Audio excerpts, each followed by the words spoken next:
आज जो हमारे मेहमान हैं बड़े प्यारे इंसान हैं, बड़े प्यारे दोस्त हैं, छोटे भाइयों की तरह हैं। जब भी मुलाकात होती है बड़ी बातें होती है, लेकिन उसके अलावा एक बात मैं आपको ये बताना चाहता हूँ कि जब वो सेट पे आते हैं तो अचानक से सेट पे इंटेंसिटी बढ़ जाती है और मुस्कुरा देते हैं तो टीआरपी बढ़ जाती है। और सिर्फ यही नहीं, उनका जो देखने का अंदाज है वो सामने वाले अदाकार को थोड़ा सा परेशान भी कर देता है कि पता नहीं क्या करने वाले हैं और क्या नहीं। लेकिन उसके साथ साथ जो अच्छी बात है वो ये है कि स्टेज से टीवी, स्ट्रगल से स्टारडम और गीक से ग्रीक हीरो बनने तक का सफ़र इन्होंने बड़ी खूबसूरती से तय किया है। बेइंतहा मेहनत मौजूद है, बहुत सारी बातें उसके हवाले से करेंगे।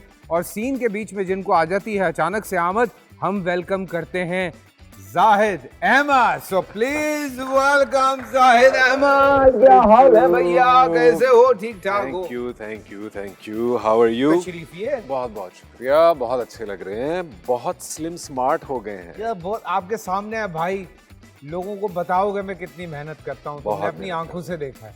सुबह 7 बजे इंसान जिम में मौजूद होता है और आई थिंक मेरे ख्याल से over the last few months a great transformation. क्या क्या कर रहे हैं यार, कमाल कर दिया यार। ऑब्वियसली तुम्हारे सामने ही है और ये मुझ पे एक इल्ज़ाम भी लगा छोटा सा। वो क्या? कभी चुप वो वाला। तो मैं हंस रहा था, मैंने कहा यार सारी मेहनत आप लोगों ने रायगा कर दी मेरी। मेरे ख्याल से टीवी के जो लोग हैं उनके ऊपर सिर्फ इल्ज़ाम ही लगते हैं कि अगर गोरा है तो इंजेक्शन है, पतला है तो इंजेक्शन है। हाँ। यानी कुछ ना कुछ हमने किया, मेहनत नहीं कर सकते। हाँ नहीं, अब लोगों को ये समझ में नहीं आता है कि हम कई दफ़ा ये भी होता है कि हम जैसे जो लोग होते हैं वो शॉर्टकट्स नहीं ढूंढते हैं, हम लंबे रास्ता लेने के कायल हैं और हमें बड़ा मज़ा आता है मेहनत करके।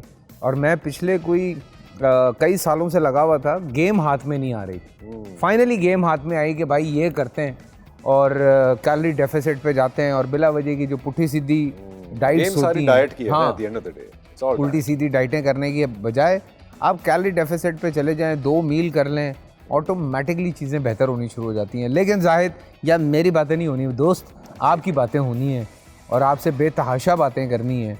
और ये जो आपका सफ़र है ये बड़ा इंटरेस्टिंग है और बड़ी मेहनत है, लेकिन उससे पहले आपका बचपन है। और बचपन जो है उसके बारे में जब हम बात करते हैं तो अक्सर लोग कहते हैं कि यार हाँ, मैं तो बचपन में बड़ा शरारती था। नहीं, मैं बड़ा कम गो था। तो आप किस तरह के बच्चों में शामिल थे? कम गो थे, शरारती थे या बस नॉर्मल थे? मैं शरारती बच्चा। शरारती बच्चे थे। अब वो बच्चे थे जिनको पेरेंट्स भी कह रहे होते हैं चलो बेटा डांस करके दिखाओ, चलो आप उसका डायलॉग बोल के दिखाओ। नहीं, वो ना ही भी बोलते थे तब भी मैं ये कर रहा होता था। ये हुई ना बात, ये हुई ना बात। असल में 3 भाइयों में सबसे छोटा भाई हूँ। अच्छा। हम 3 भाई हैं माशाल्लाह। No sister. तो बड़ा वाला सबसे जिम्मेदार, बीच वाला जो वो थोड़ा कम गो था। अच्छा। और मैं बना ही इस फील्ड के लिए था। बने इस फील्ड के लिए तो तुमने बचपने में रियलाइज़ कर लिया कि मैंने कुछ और नहीं करना? यार बचपन बस मैंने ये रियलाइज़ किया कि मेरा सेंस ऑफ ह्यूमर और the will to be positive ये हमेशा से थी बचपन से मुझे। अच्छा। तो मैं ये देखता था भाई अम्मी परेशान या अब्बू गुस्सा कर रहे हैं या भाई गुस्से वाला है, तो you know it's not working for them, they are not happy. Okay. तो I will decide to be happy. तो बचपने में किस किस्म के ड्रीम आते थे? बचपने की बात कर रहा हूँ मैं। बिल्कुल बचपने की। बिल्कुल बचपन में कोई एक होता है ना, ख्वाब होता है कि यार क्या ये करना है वो करना है, कोई होता है, कोई याद है कुछ इस तरह का कि कोई ख्वाब ऐसा याद हो कि ये ड्रीम है मेरा? मैंने ये बात पहले भी की हुई है कि मुझे एक तसलसल से जो ड्रीम आता रहा है वो यही था कि बनना एक्टर है। अच्छा। लेकिन समहाउ वो एक कॉन्शियस एफर्ट नहीं था, मुझे शौक नहीं था एक्टर बनने का। अच्छा। लेकिन मुझे ख्वाब भी आता था कि वो बनोगे एक्टर ही। और ये 20 साल तक आता रहा, from the age of I think teenagers till 30। वो और मैंने सब किया, बीच में मैंने पढ़ाई की, अपनी नौकरियां की और कोई इरादा नहीं था एक्टर बनने का। ना ही मेरा कोई हीरो था ऐसे जिसमें इंस्पायर होता कि यार ऐसा बनना है। लेकिन समहाउ हर रोज़ रात को मुझे ये आता था कि यार एक ज़िंदगी भी आने वाली है, उसमें तुम एक्टर हो। और वो एक दिन पूरा हो गया। हाँ, वो थिएटर के थ्रू पूरा हो गया। तो घर में कौन सख्त था, अम्मा या अब्बा? अम्मा सख्त थी। अम्मा सख्त थी, अब्बा ज़रा फ्रेंडली थे। गुड कॉप बैड कॉप ये पेरेंट्स खेलते हैं। हाँ। ये अब आप भी खेल रहे होंगे। बिल्कुल। तो आप गुड कॉप होंगे मैं गुड कॉप मेरी तरह, क्योंकि मैं जानता हूँ। मैं देख चुका हूँ, इसलिए मैंने ये बात की है। बेटे हैं ना यार मेरे, उनके साथ मुझे नजर आ गया कि सख्ती करने का कोई फायदा नहीं। लौंडे तो अलग उसके हैं। हाँ बिल्कुल। आप इट्स बेटर कि आप इतना उनसे रखें कम्युनिकेशन।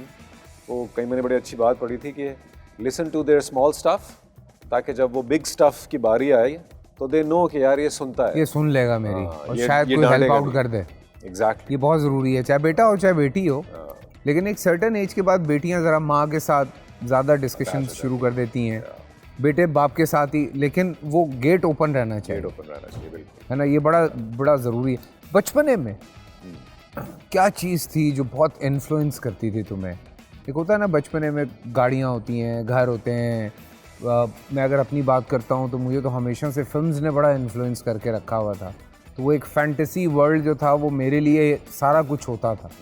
मतलब अगर फिल्म नहीं देख रहा हूँ तो कोई ना कोई फिल्म अकेला परफॉर्म कर रहा होता था। मैं तो अकेला था तो कर रहा होता था मैं कुछ ना कुछ। मेरे लिए कार्टून्स का बहुत इन्फ्लुएंस था। अच्छा।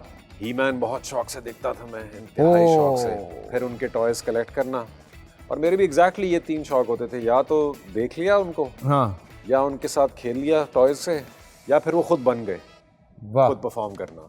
वो ही मैन बन के हाँ, the power of the By the power of universe करके। तो ये था मेरा, हेविली इंस्पायर्ड बाय फैंटेसी। अच्छा।